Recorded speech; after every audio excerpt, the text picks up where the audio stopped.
పాకిస్తాన్‌లోని బెలూచ్‌లో rare earth minerals కాస్త ఎక్కువగా ఉంటాయి. ఆ ప్రాంతంలోని రేర్ ఎర్త్ మినరల్స్‌ని చైనాకి అప్పజెప్తుంటే దానికి వ్యతిరేకంగానే బెలూచ్‌లో ఉన్నటువంటి యువతరం ఎదురు తిరిగితే వాళ్ళని అనేక మందిని ప్రాణాలు తీసేస్తే వాళ్ళకి సంబంధించినటువంటి తల్లిదండ్రుల్లో తండ్రులు పోరాటానికి దిగితే వాళ్ళు కూడా ఏమైపోయారో తెలియకుండా వందలాది మంది కాదు వేలాది మంది మిస్ అయిపోయారు. దాంతో అజ్ఞాతంలో ఉంటూ పోరాడుతున్నారు బెలూచ్ రెబెల్స్. అయితే అదే సందర్భంలో బెలూచ్ వాళ్ళు భారత్‌లో కలుస్తామని జవహర్లాల్ నెహ్రూ ఉన్న టైంలోనే దేశ స్వతంత్రం వచ్చిన టైంలోనే అడిగితే అప్పుడు నెహ్రూ ఒప్పుకోలేదు. దాంతో బెలూచ్ మాకు మేమే స్వతంత్రం అని చెప్పుకుంటే కాదని పాకిస్తాన్ వాళ్ళని లాగేసుకుంది. అప్పటినుంచి వాళ్ళని వేధిస్తోంది, హింసిస్తోంది, చంపేస్తోంది.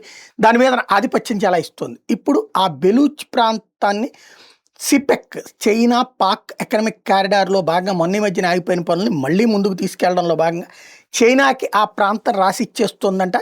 దాంతో బెలూచిస్తాన్ నేత మీర్ యార్ బలూచ్ ఆందోళన వ్యక్తం చేస్తూ భారత విదేశాంగ మంత్రి జయశంకర్‌కి లేఖ రాశారు.